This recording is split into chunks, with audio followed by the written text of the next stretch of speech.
La peau du visage de la femme se détachait lentement. Elle a rapidement sorti du ruban adhésif de son sac, essayant désespérément de recoller sa peau. Mais une camarade a vu son apparence étrange. Au lieu d'être effrayée, la fille a sorti du ruban adhésif calmement et a essayé de l'aider à réparer son visage. Quand Lisa était enfant, elle a émigré aux États-Unis avec ses parents, dans cet endroit inconnu. Elle n'a jamais réussi à s'intégrer à l'école. Un jour, quand elle a ouvert sa boîte à lunch, ses camarades l'ont regardée avec dégoût. Certains ont même appelé les autres pour qu'ils partent. Lisa est restée seule, debout là, mal à l'aise. En silence, elle a jeté toute sa nourriture à la poubelle. À partir de ce moment, Lisa cherchait désespérément à être acceptée.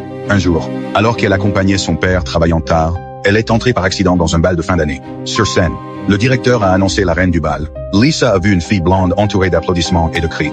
Debout au centre avec une couronne brillante. Dès cet instant, devenir la reine du bal est devenu le plus grand rêve de Lisa. Quand elle est arrivée au lycée, Lisa était encore plus déterminée à se changer.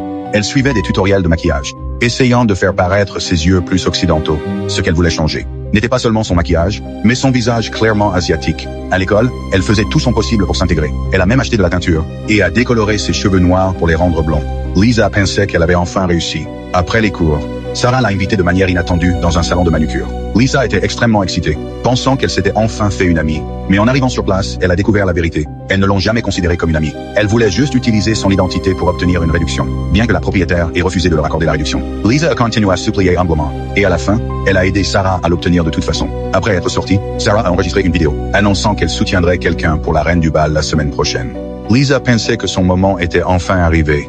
Mais Sarah a dit froidement, « Tes racines noires se voient déjà. » Une autre fille s'est même moquée d'elle directement. Lisa est restée paralysée et a touché nerveusement ses cheveux. Toute la dignité et les efforts qu'elle avait sacrifiés ne lui ont apporté que des humiliations et des moqueries. À ce moment-là, elle a reçu un message mystérieux sur son téléphone.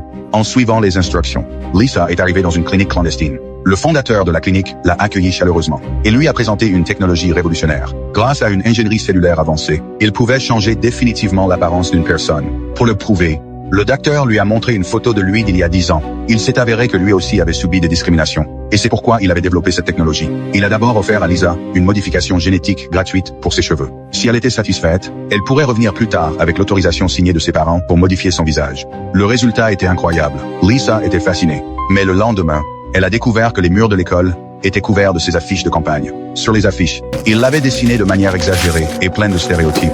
Tous les étudiants la regardaient bizarrement. Les défenses émotionnelles de Lisa se sont complètement effondrées. Avec le formulaire d'autorisation de modification en main, elle a trompé sa mère, qui ne comprenait pas l'anglais, pour qu'elle le signe. Après cela, Lisa est retournée à la clinique et a subi la procédure complète de transformation. À son réveil, le docteur a placé lentement un miroir devant elle. La personne dans le miroir était devenue complètement quelqu'un de différent.